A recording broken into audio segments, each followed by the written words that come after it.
Hey y'all, this is Kobe R. Rice, and as promised, this is the intro video for the review channel for Scandal. And this video is entitled Race, Sex, and Class in Scandal. The reason why I started off this sort of review channel with this particular video is because there's been a lot of controversy, at least within the African American community, from what I've seen, surrounding the issues of there being a black female lead who is having a relationship with a white male lead.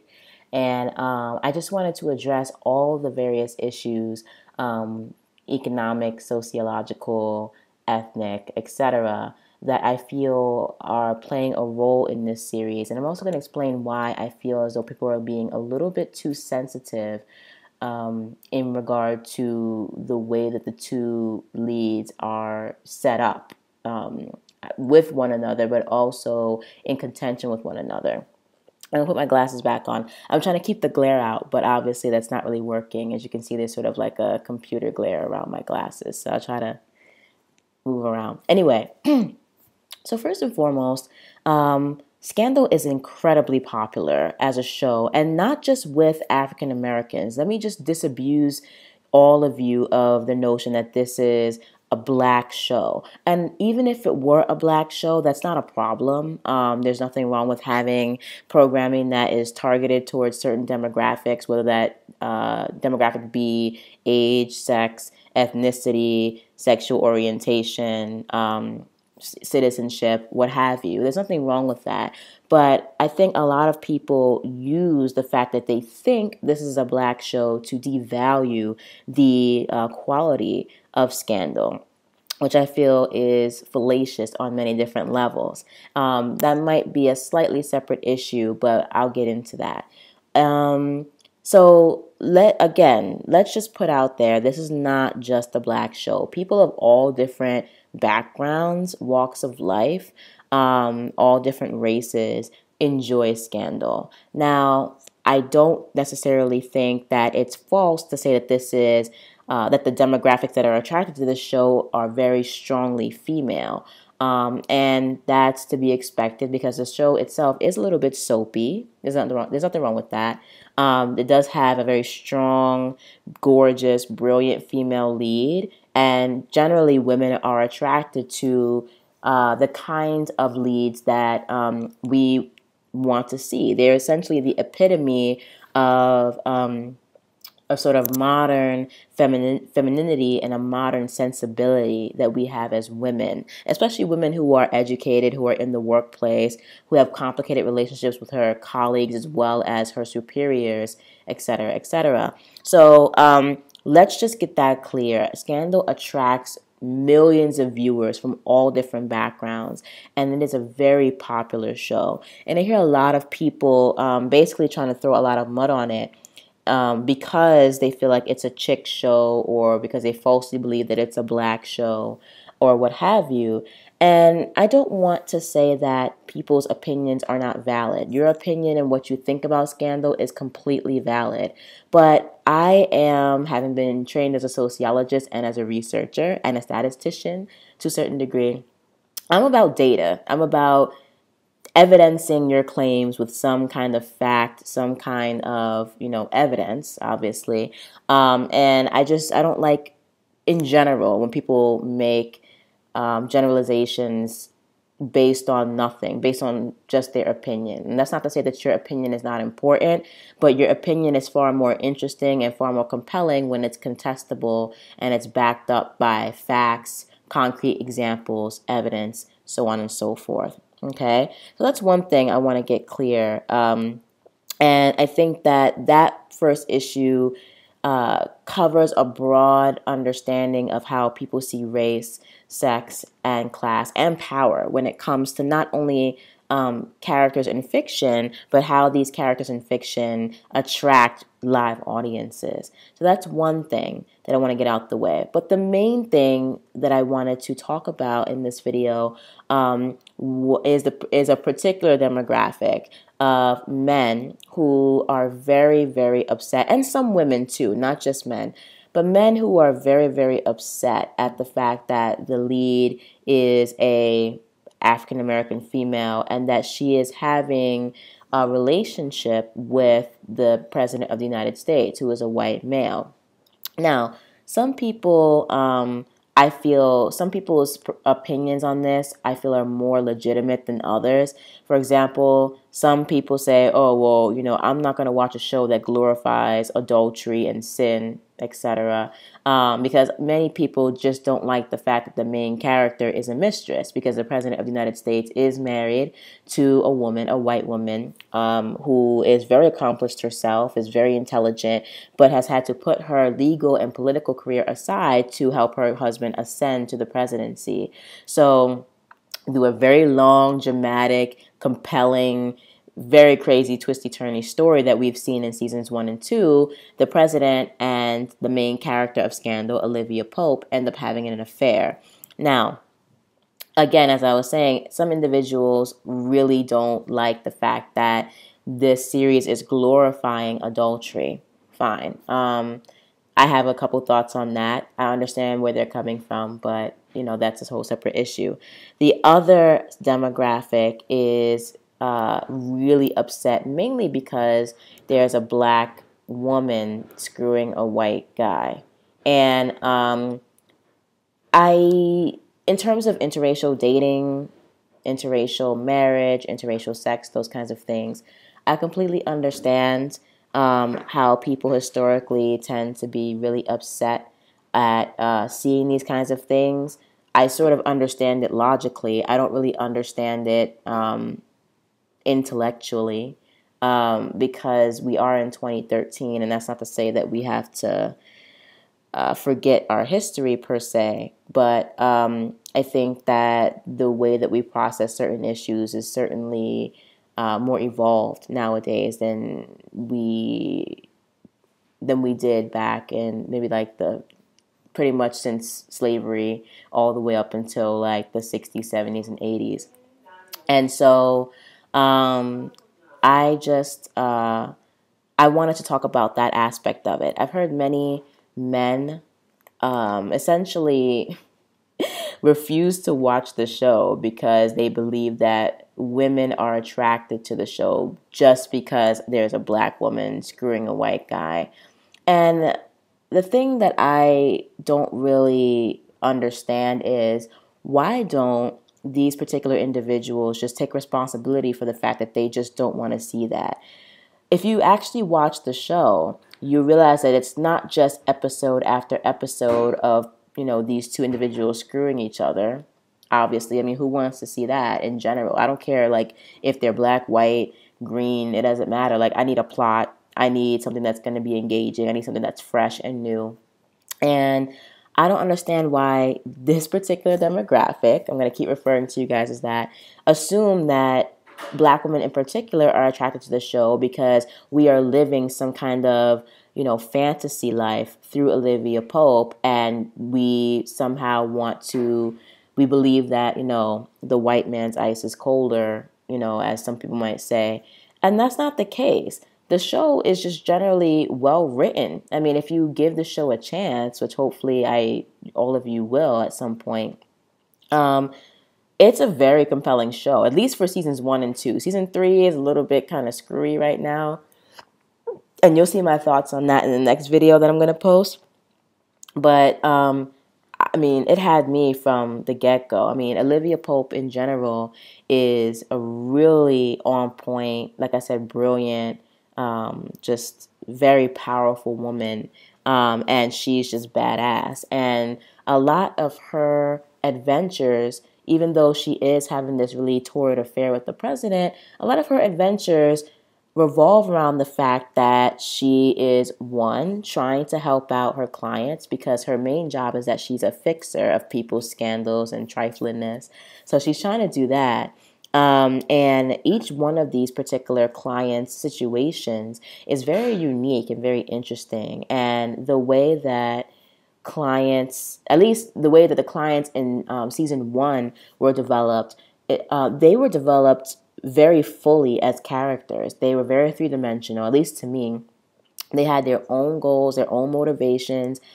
A good portion of them were not the good guys like they were claiming to be. They were the bad guys and had their own motivations for being so, and really threw a monkey wrench in many things, which I felt like was fantastic.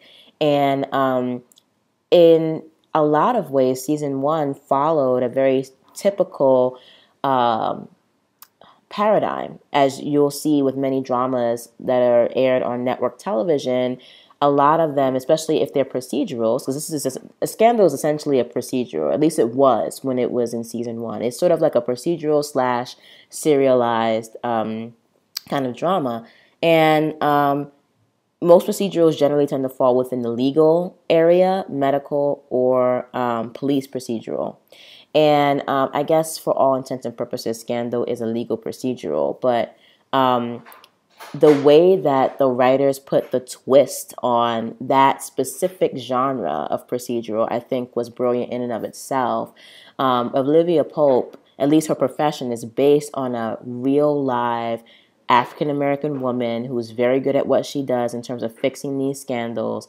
I actually had the pleasure of seeing her speak at UW-Madison, and she is a phenomenal, beautiful, very humble and kind-hearted person. And Olivia Pope, obviously, a lot of her character was culled from that spirit. Now, obviously, all main characters have to have a flaw. Olivia Pope's two flaws are: one, she has issues accepting weakness and vulnerability and asking for help. That's the number one flaw she has.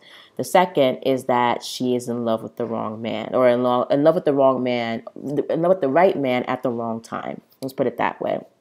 Okay, and so she spends a lot of time dealing with these flaws around her clientele, and a lot of her clients as well serve as thematic loopholes and entryways into Olivia's life, into the other characters' lives.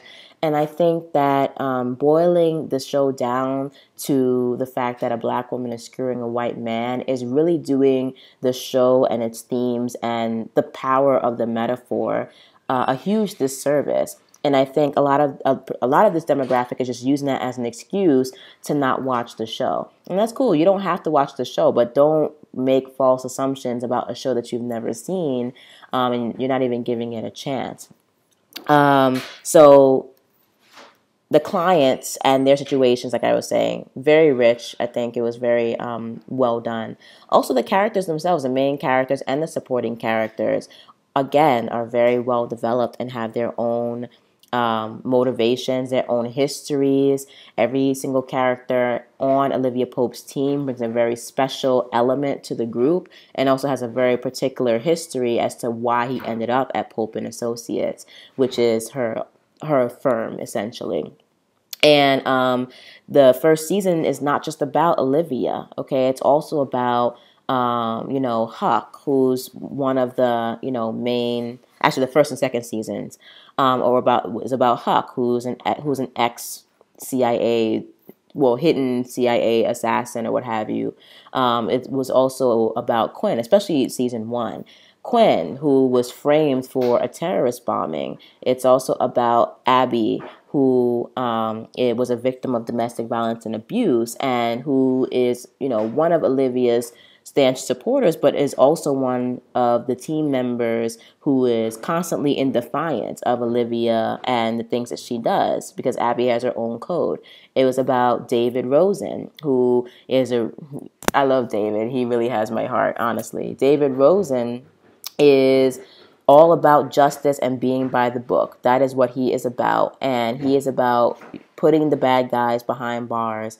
And oftentimes Olivia got in his way, and in an attempt to cover up some people's really trifling mess, she ran over David. David really got screwed over in season 2.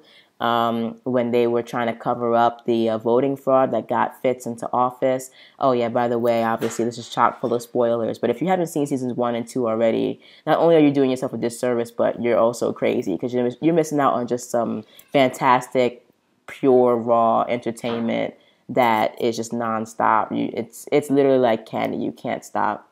In any case, that's a side note. It's also about Harrison. Actually, we haven't really seen much of Harrison's story yet. Hopefully, that will be more apparent in season 3. But it's also about Cyrus and his, husband, because they're gay Republicans and they live a conservative lifestyle. At least I know Cyrus for a fact is a Republican, but I'm not exactly sure where James falls. He seems like I think he's a Democrat, actually, thinking about it, or more liberal. But they are bringing in a totally new understanding and definition to what it means to be a gay male, a gay conservative male. Okay, sorry. I had to pause the podcast because my mom just decided to walk through the background as I'm talking. I don't know. She's nosy. In any case, so as I was saying, they're bringing a new definition to what it means to be a gay male, or a gay conservative male. Maybe not a new definition, but definitely a new perspective that we don't really get exposed to in the media so much. So I think that that's fantastic. There are so many things happening in Scandal, so many interesting character stories and paths and motivations that, again, you boiling it down to just, the show just being a black sister screwing a white guy is, again, not only reductive, but just ridiculous. And if you don't want to see that, that's fine. That's your choice. But it's not literally like an hour of us watching that all the time. So on that note, I just wanted to say a couple other things dealing with race, sex, and power and class. I'm just very concerned with this particular demographics sort of logic, the kind of conclusions that they're drawing and the logic that they're using to do so, especially when it comes to black women, because no one's attacking other women for watching and liking the show. It's actually the people that I'm hearing about, it's a lot of angry men attacking black women for liking this show. First and foremost, black women, and this has been shown through history and through an unfortunate history back when, black women were slaves. But also today, we don't need to live vicariously through another black female in order to screw whoever we want to screw. And I know that sounds kind of graphic and it's going to get a little bit rough and tough at this point. So excuse me if there's some language here that you don't like, but we don't need to live vicariously through Olivia Pope to screw a white guy if we wanted to. I'm not saying that we're all lining up to get it, but you act as though this is the only outlet for not only black women, but women in general. And by slamming the show down, you're somehow solving what you see as a problem of black women dating or screwing interracially. Secondly, and this is not just about black women either, I want other women to listen to this and really take heed.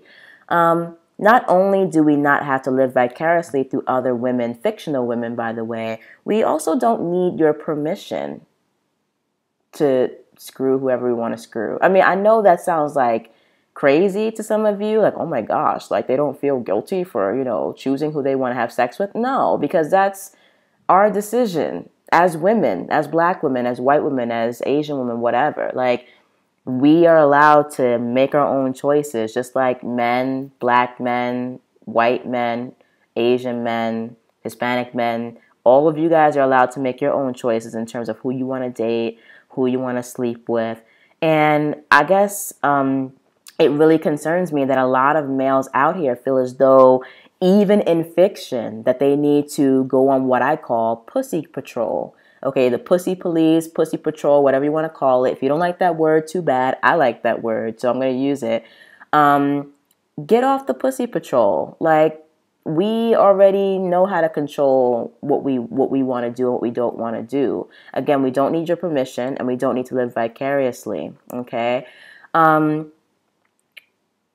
don't really understand why, number 3, this is point number 3, I don't really understand why. Obviously the show is geared towards women. It's sort of soapy. It's dramatic. Sometimes it can be very melodramatic, sure, But I don't really understand why men feel as though, not all men, some demographics of men feel as though anything that is solely for a woman's enjoyment is threatening. It's not. It's, first of all, my dear ladies and gentlemen, this is fiction, okay? This is not a real situation. This woman, Olivia Pope, is a fictional character. President Fitzgerald Grant is a fictional character. I mean, Melly Grant is a fictional character. These are fake people.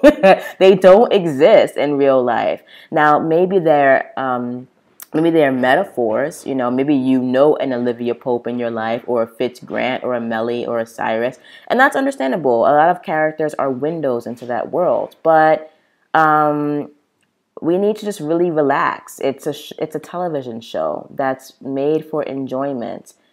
It's fiction. And I think instead of putting all of this effort in trying to depress or like suppress or oppress, whatever press you want to use, just to beat down women who want to enjoy a fictional show that literally is just about really just kicking back and enjoying oneself. Instead of doing all of that, maybe we should focus on like real life issues that actually need us to solve them. Like, if this, again, I'm addressing the demographic of men who are very angry with the show. If you really want to help out Black women, or, help the race by, like contributing, you can do that in ways that are far more constructive than being negative online, on forums, on Facebook, in person, around the issue of scandal. You can volunteer in your community. You can give to a local foundation or charity, or start a scholarship fund for kids who need to go to college. I'm meeting so many kids now that I'm back home in Yonkers who want to go to college, who are getting into places like Hunter or even places like NYU and Columbia, but just can't afford it. Don't you think that giving towards those kinds of causes and helping out communities of color in that way is far more fruitful in terms of saving the Black woman than criticizing her over what her personal desires are, sexual desires are, and what her fictional desires are? There are a lot of issues in the world in general that deserve your due attention, and to be all upset and angry and just cray over a fictional television show, I just sort of feel like it's ridiculous. Like, let's reprioritize. I'm going to take a break really quickly because I have to make a phone call, but we're going to get back to this. And I want you to think about what I just said, because I feel like acting in the real world is far more important and far more impactful than causing a ruckus over a fictional world. But we'll be right back. Okay, I had to switch rooms because when you're in a noisy household, it's sort of hard to find a quiet place to do your podcasts and do your rants. So excuse me. So as I was saying, there are many more ways to be impactful and to be constructive in the world around you. If you generally feel as though interracial dating is a problem, or a problem because it takes Black women away from the Black male or away from the Black family, I disagree with you personally, but you're entitled to your feelings. But if you generally feel that way, there are ways in which you can make an impact that are going to be much more constructive than trying to put a control on the Black woman's sexuality. African, and actually, let's just sort of rewind a little bit. Black American women and Black women in general have had to endure literally hundreds of years of people defining their sexuality and defining their likes and what they should do and what they don't do for them. And I think, frankly, it's sort of time to move away from that sort of thing. Why is Scandal and the fact that the Black female lead is in love with a white male? You have to ask yourself why that feels so incredibly threatening to you as an individual. Again, this is a fictional character, but in essence, I think that for a lot of men out there, and this is not just about that demographic of men who are being haters, for a lot of men out there, Olivia Pope is a representation of a lot of power that I think people in general are afraid to deal with. They're afraid that they're not going to be able to harness that power or control it. And the fact that that power is in the form of a black female for some people is very threatening. Not to me, obviously, because I'm a black female, and she's, aside from the fact that she's having an affair with the president, which fine, if you don't agree with that, that's cool. And aside from that fact, she is awesome. Again, as I said, she's brilliant. She's a fantastic tactician. She's very charming. She's attractive, and she represents a really great professional role model. Aside from the screwing the husband, somebody else's husband thing, let's separate that. Aside from that, she serves as a really interesting kind of professional role model. I wouldn't necessarily, put her on the moral soapbox, although she does attempt to be a good person. But the bottom line is that she's flawed, just like the rest of us are flawed. She's allowed to be flawed. She's human, okay? So I don't personally beat her up over the fact that she's in an extramarital affair. I'm not a fan of the fact that it came in that form, obviously. And I don't think any of us are sitting here being like, yeah, go mistress. That's the way to be. Come on, man. Like, nobody's sitting here, like, aspiring to be the freaking side chick, all right? And the thing is that I think for a lot of people, I think you're not really understanding sort of the impact of good writing on your own psyche if you really hate that. The bottom line is that the writers were able to take what is generally seen as a deplorable, disgusting position as a mistress, because most people generally don't like mistresses, and they were able to take that role and flip it using a very unique character, flip it around so that you're actually rooting for the mistress. That's good writing, I mean, aside from the fact that we don't like whatever she's doing with Grant, and mind you, let's not put it all on her because, and that's another thing, I'll get into that in just a second. Let's not put it all on her because she's not having an affair by her damn self. Now, is she? Somebody else is involved, which is the husband. We'll get into that in just a second. But the fact that you are so deeply affected by and deeply angry or deeply invested in the fact that this powerful, brilliant, gorgeous black woman is having an affair with a powerful, rich, white male, and some of us can still try to like root for her or identify with her in certain aspects, and others of us are struggling with that. To me, especially since she's a fictional character, that's damn good writing, because we can't easily throw Olivia Pope into a box. And I think that is the best kind of characterization, where everyone is so richly and deeply developed that not everyone is in a box. Melly Grant, she's a character that I absolutely adore on Scandal, and she is just as ruthless as everybody else on that show, if not more. And personally, I mean, I root for Melly Grant. This is just me. I root for Melly Grant just as much and as fervently as I root for Olivia Pope, because one, obviously she's the wounded wife and she has every right to feel that way. But she's also brilliant. She's also like ruthless and vicious, and she's about her money. She's about her power. She's about Melly. And I really enjoy seeing that in her character and see how that plays out between, her, Fitz, and Olivia. I think they make a fantastic cast together, and it's just damn good entertainment. Far be it for the entertainment industry to actually entertain us. But some of you guys out there feel as though, again, this is representative of, the wounds and the slice that you've received from the black female in your life, or from the white female, or from the white male, or whatever. And you're not taking the show for what it is, which is a show. But that's another thing I wanted to get into. One of my last points before I sign off, because this is getting kind of long, is that, a lot of people, once again, who are criticizing the show are putting all the burdens and all the critique on the black female character. As usual, we're being made into the mule. All right. A lot of times at least this is what I've heard, and this is also very anecdotal, and I do want to distinguish between anecdotal experiences and statistical sort of larger scale social experiences. I am a researcher. There's a distinct difference. So I'm speaking from a very anecdotal perspective, which means that this is my personal experience.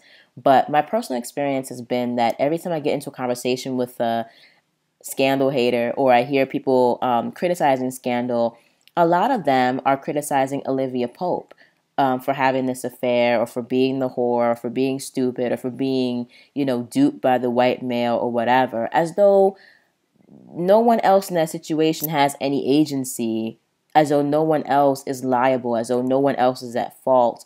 And I think it's so convenient and so easy for men to take that route and blame the woman, and then use Olivia Pope, as a fucked up allegory for how all black women are fucked up, which I think is like really whack. I mean, look at the situation. Fitz is wrong for having an affair on his wife. Now, Olivia she's not exempt of blame, obviously, but let's look at that. Let's look at the fact that we are reinforcing, even in a fictional world, we're reinforcing what is seen as, in the larger world, a very privileged position.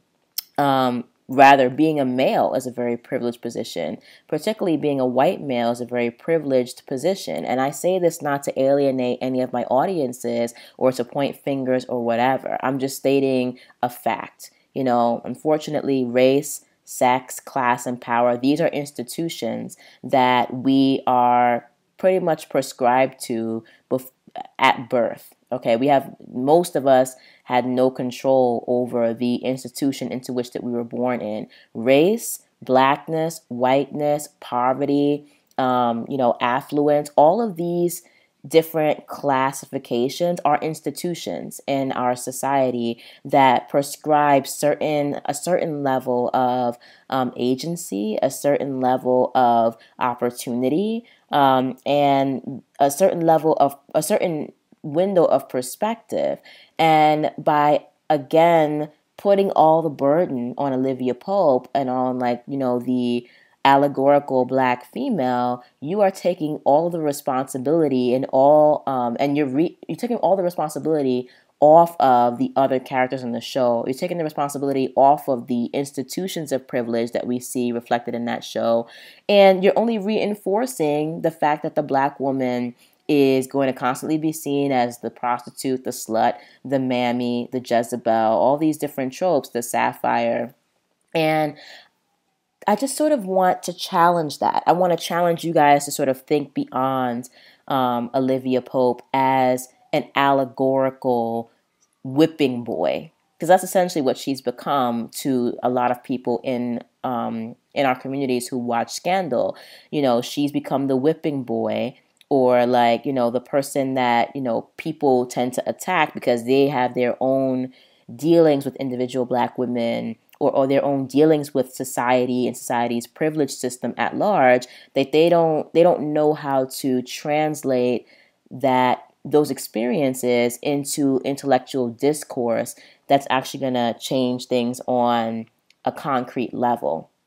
Or if they do know how to make this translation, they continue to waste their time by not making this translation in the real world, and instead are falling back on their laurels and using Olivia again as the whipping boy, or the whipping girl of society's greater ills. And so I guess I just want to conclude this introduction by saying, one, again, it's a fictional show. As much as Olivia Pope, might be an allegory for the ills of society or the black community or whatever it is you want to think, I don't think that she's a representation of all those things, but some people do. As much as you want to blame her for all those things and, hate on her, she does not exist. All right, she's a fictional character. So let's just enjoy the show. Let's just enjoy all the shows that are put out there for our entertainment. Let's give Kerry Washington props for being one of the first Black female leads we've seen on television in a long time, if ever. I mean, I can't remember the last television show I've seen that wasn't on UPN or BET wherein we had a Black female lead. And again, there's something wrong with these channels in particular. I mean, well, I have my own issues with BET personally, but that's a whole different that's a whole different post. But again, I'm not like knocking demographic and niche specific programming, but I mean, the fact that Kerry Washington is doing such a fantastic job on such a highly rated show that like brings in millions of people every Thursday, and she got nominated for an Emmy. I mean, that's huge. If you want to talk about helping out communities of color, celebrate the fact that she is cutting through all the, preconceptions of what a Black female on television is supposed to look like, act like, be like, and that she is like rising to the top and essentially is helping to pave the way for other Black actresses, other not just Black actresses, actually. Like, she's paving the way for other Black actresses, for more awards for Black actresses, for more roles for Black actresses. Shonda Rhimes, who is like the baddest out there right now, is paving the way on so many different levels for for female writers, female showrunners, writers of color, showrunners of color. She's also like revolutionizing, in my opinion, or like sort of bringing us back to what we should have been doing before, which is having a more diverse cast. I mean, like, and a more diverse writing team. She runs one of the most diverse writing teams in the industry right now. And that's very powerful considering the number of shows that are actually being aired. And that's also powerful considering the number of shows that are aired and then canceled. Because remember, all the things that you see on television now, they were able to stick around, which is great, but many more pilots and many more writers' rooms are put together than actually survive. And not all these writing rooms and all these casts look like Shonda Rhimes' writing room and casts. So let's just give props to the fact that this show is making waves.